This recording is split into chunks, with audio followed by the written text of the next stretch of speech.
Assalamualaikum and good morning to Dr. Zahran and all of my friends. My name is Nur Emilia Patricia. I'm one of the members in this group 28. So, I will present about economic contraction in major economies. Following the outbreak of the COVID-19 pandemic, several major economies around the world experienced severe economic contraction, especially in the early part of 2020. So the first one, sharp decline in global trade, affecting export-oriented countries like China, Germany, and Japan. Tourism, hospitality, and aviation, which are major contributors to GDP. And then volatility in financial markets, which undermine both investor and consumer confidence. So I pass to the next member of this group. Thank you.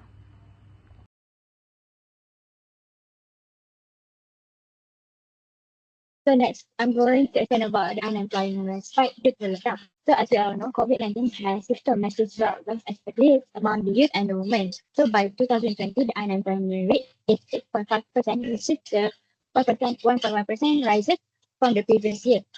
So the total unemployment is 33 million unemployment increase, making it 220 unemployment, and left another 81 million people left in the labor market altogether.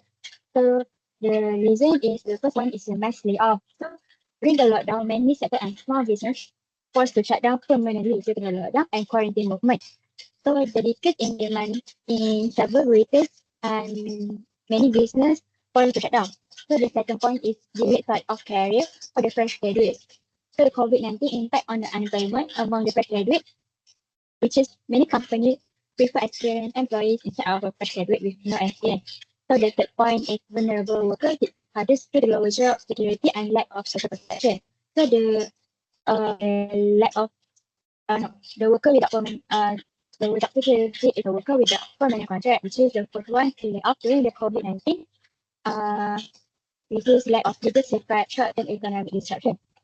Social protection, for example, so health insurance. So workers without this, it causes a lot of lasting scars that affect their future employment and widen the gap between their socio-economic goals. And next. Okay, now I will be talking about the supply chain disruption caused by COVID-19. The emergence of COVID-19 forced the hand of many governments to enforce lockdowns and various restrictions on manufacturing hubs in countries such as China, which is integral to the global supply chain. Ports and airports also suffered terribly from health-related absences of workers, causing shipments of items such as electronics and automobiles to grind to almost a standstill. The cost for shipping balloons to unprecedented amount due to limited cargo space, higher demand for essential goods, and rising operation costs, thus increasing price while cutting into profit margins, which makes smaller businesses to become unprofitable. Consequently, these factors into the lessening consumers' purchasing power, which makes overall trade volume and business transaction to decrease and slowing down economic activity and triggers a recession in most areas of the world. Okay, next.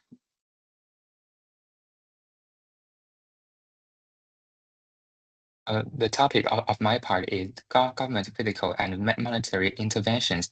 The COVID-19 pandemic forced governments worldwide to implement strong fiscal and monetary measures. These interventions were necessary to stabilize economies, but they also brought long-term challenges.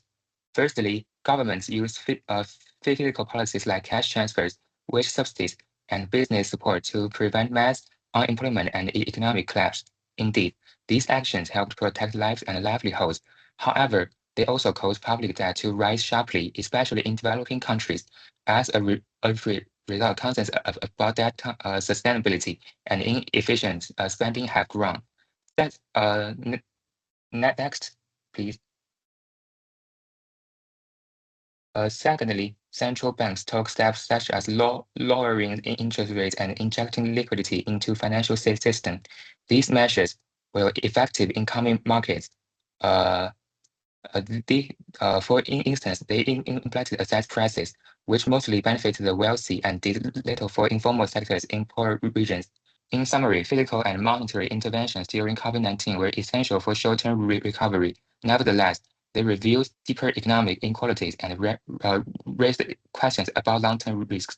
Therefore, future policy must aim for a better balance between immediate and support and sustainable development. That's all from me. Thank you. Sorry, Siqi, I have a question about your part.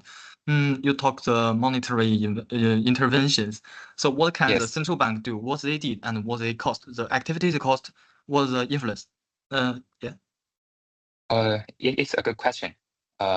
Central banks lowered the interest rates and injected massive liquidity to prevent financial panic. These actions restored investor confidence and made borrowing cheaper, but their effectiveness varied. While they boosted markets, they also inflated asset prices, which mainly benefited wealthier individuals. In developing countries, many people outside the formal banking system saw little benefit from these policies. Okay, thank you. The last part is about we're talking about the long-term economic recovery. Next, thanks. When we're talking about the discovery, we want to know how to cause a recession, why it happened. You can refer to the graph. We have learned the macroeconomic, we have learned the ADAS model. So as you can see, by the different reasons like consumption declining, investment rising, investment uncertainty rising, and supply chains disruptions, as my partner Hafiz said.